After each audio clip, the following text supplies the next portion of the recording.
We are recording 12 Reasons to Drink Wine. And this is episode number 3 of 12 Reasons to Drink Wine. And I'm the food whisperer. And this is Rosie, your wine lady. I was about to say your food lady. we're 4 glasses in right now, but that's also, well, anyway, especially when you haven't had a lot to drink lately and now we're doing this whole series.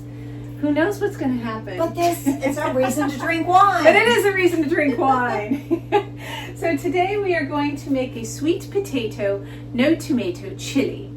And it is a recipe that I came up with years ago for people that have candida that still want a chili. And I'm like, well, you can't have tomatoes because you're supposed to stay away from the acid. And for many people that have candida, they can have sweet potatoes still. So I'm like, sweet potato, no tomato chili. This is great either with or without meat.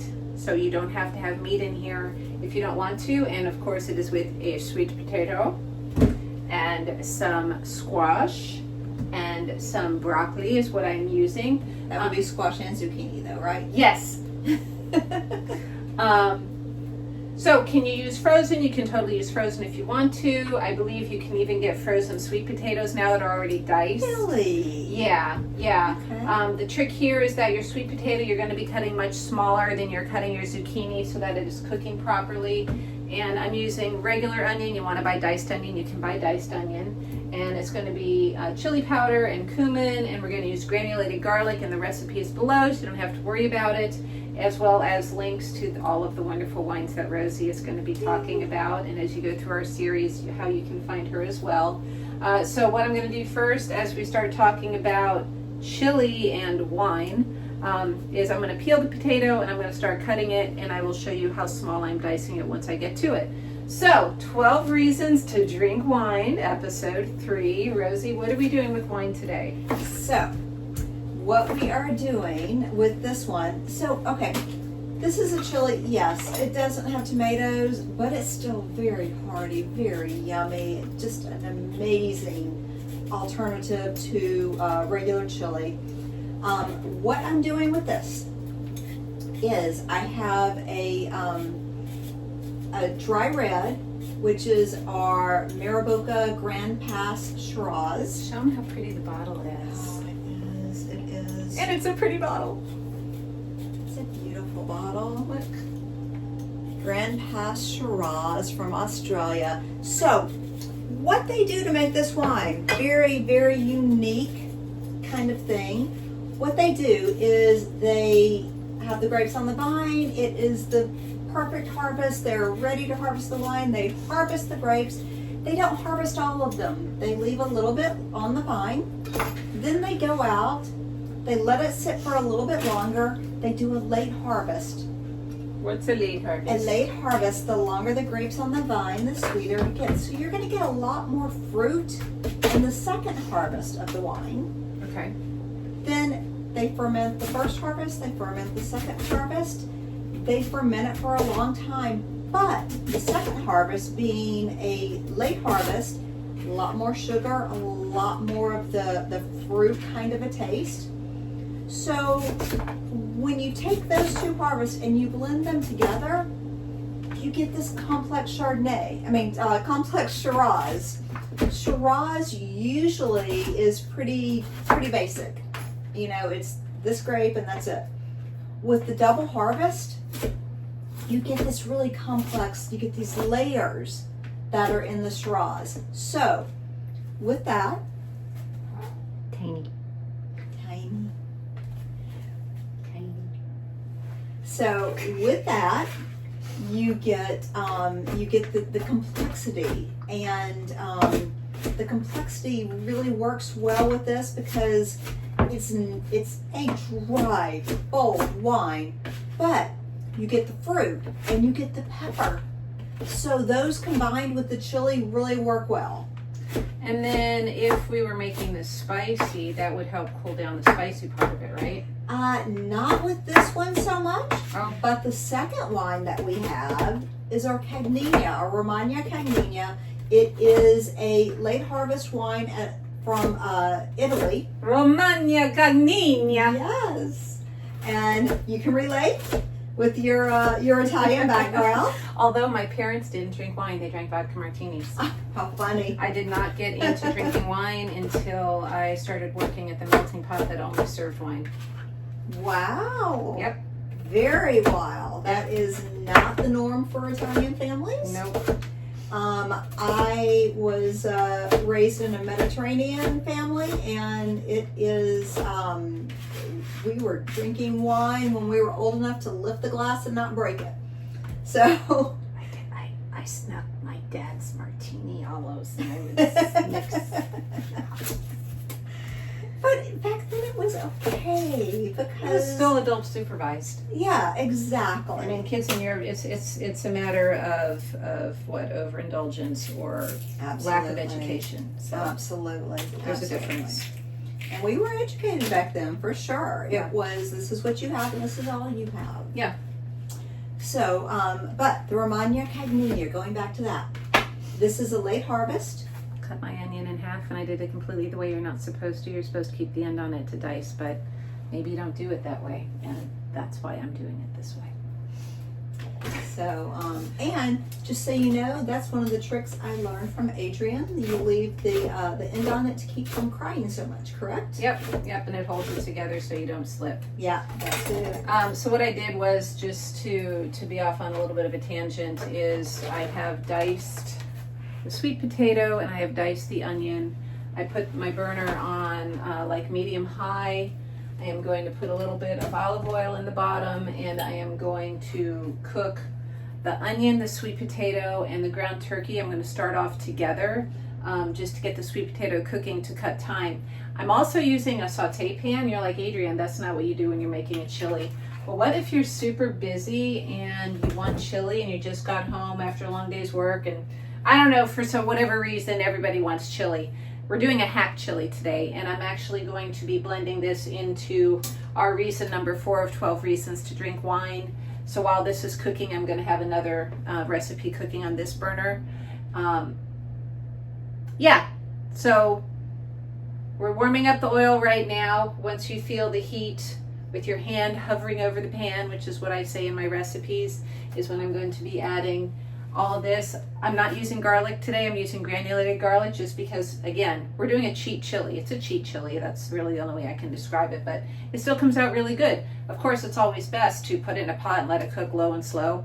But you can do it this way also. Just like we have our wine hacks, we have our cooking hacks, and we have our wine hacks. Absolutely. Yeah, so we're getting warm here. I'm going to toss these guys in without getting rosy, because you always go gently into the pan. Okay.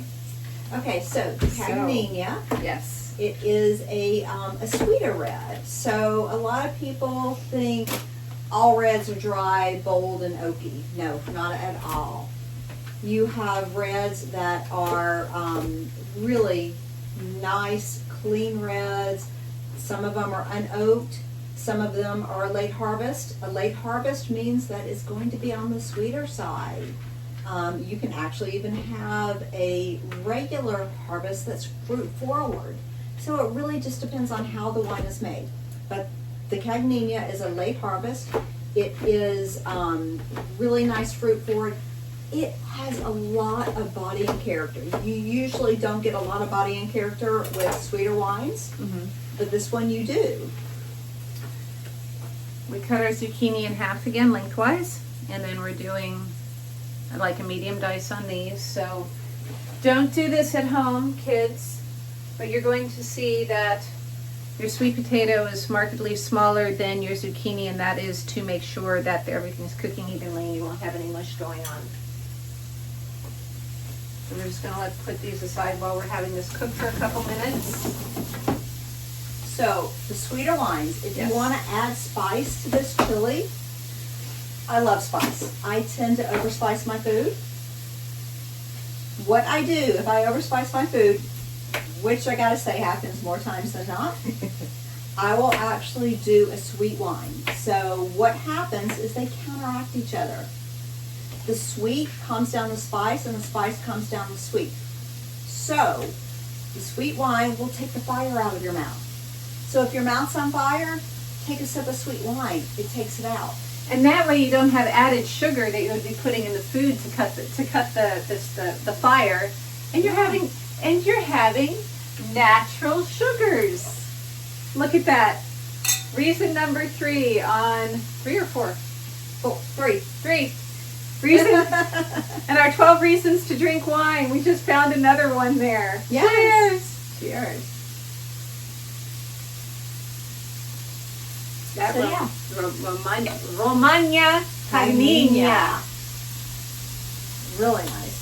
So, kind of fruity, not overpowering fruity. Exactly. It is the natural sweetness of the grape. Okay. So it's a sweet wine, but it actually kind of bakes your palate out a little bit. Yeah. Because it is sweet, but very, very full body. The full body kind of messes with your palate, makes it thinks it's not as sweet as it actually is. Yeah, it didn't really, so I can't wait until this chili is ready to get more flavor out of it. I'm super stoked on this one. So it is just a great combination. The spice of the food actually dries the wine out a little bit. So you're getting the fruit now. You're going to get less of the fruit and the sweetness when you have the spiciness. So it just depends on how much spice you have to how much that counteracts. But it's one of my favorite things is to pair sweet wine with spicy food. Okay. So yeah. So here goes our. That looks good. Yeah. So here goes our chili powder, and we're gonna put some ground cumin. I really prefer ground cumin over cumin seeds when it comes to chili. I like cumin seeds when it comes to Indian foods. Granulated garlic, powdered garlic, however you want to call it. If at this point you want to put a little dash of white pepper, put a little dash of white pepper for heat. So here's my question with the white pepper. Does it have to be white pepper, or can you do black pepper if you don't have white pepper? So white pepper is going to give it a little bit of a heat flavor. Okay. French cooking, it's always white pepper. There's no such thing as black pepper in French cooking, if I remember correctly. It's just something you don't do. Because it messes up the appearance of everything. White pepper it has a flavor all its own. You can totally use black pepper too. If you use a lot of white pepper, it's going to get spicy. Okay. It can even overpower the entire dish, and then all you taste is white pepper. I had a classmate in culinary school that loved white pepper, and we knew whenever they were cooking the meal, because we were like, oh, Sebastian made this, because all you could taste was the white pepper. Yeah. So what I'm doing, and again, this is completely the wrong way to make chili, mind you, so just putting that out there right now. I'm like toasting the spices in the heat with what I'm doing right now. When you toast your spices, it opens up the flavor of them, especially like a chili or a cumin or something. So, excuse me, the white pepper. God bless you.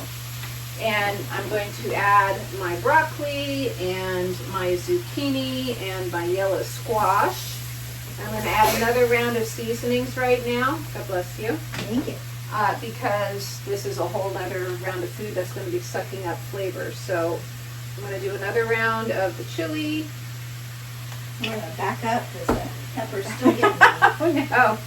And the cumin. And the garlic. And the salt. Oop, I'm about to get hit with it too. Excuse me. And what I'm going to do now is I am going to stir it up. I'm going to add about a cup of water, and I'm going to put a lid on this and just let this start simmering. The reason why I'm using the saute pan over a pot is because larger cooking space, shorter cooking time. So if this is what needs to happen, we will take about a cup of water here because we got to soften up the sweet potatoes. And we're going to just say happy cooking, and we're going to let that cook for right now, and we'll be back. All right, so what's going on with our chili over here? what happens is that you have all the moisture from the water that you've added, so everything is cooking quite nicely. The biggest thing is that at this point you have almost too much moisture. So we're going to leave the lid off for now, and we're going to let it cook down. So we're going to keep it on the medium-high heat. Pull it so this camera can see how much moisture there is in it. Sorry. Gonna turn it on. So we have a lot of moisture going on right here, and so which is what we want, because that's how your sweet potatoes cook faster. And we're going to just keep the heat going. I'm going to move this pan handle with the lid off. So we're really gonna crank this up to about medium-high and just let the moisture get absorbed and cook into the sweet potatoes. And this will be ready soon. So our chili is ready. It has absorbed all of the moisture, and the potatoes are now cooked. Yay! So, I gotta taste this. I haven't adjusted like for salt or anything yet. So, okay, wait, we sip first. Yes. Well, we might as well click if we're gonna clink. We always gotta clink. And then we drink. Yeah.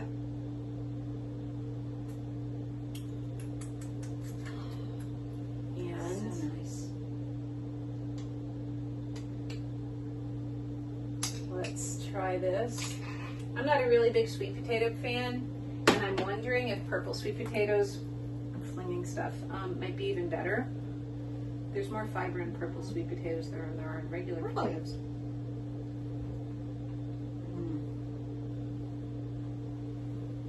See, I am a sweet potato fan, and that is just delicious. Yeah, so I didn't put a lot of spice, I didn't put a lot of heat. I kept it pretty neutral, and that's what you're gonna find when you make this recipe. That being said, you can heat it up as much as you want. You can make like a 5-pepper chili. You can put jalapenos, you can put habaneros. You can start with crushed red pepper and the cayenne and the white pepper.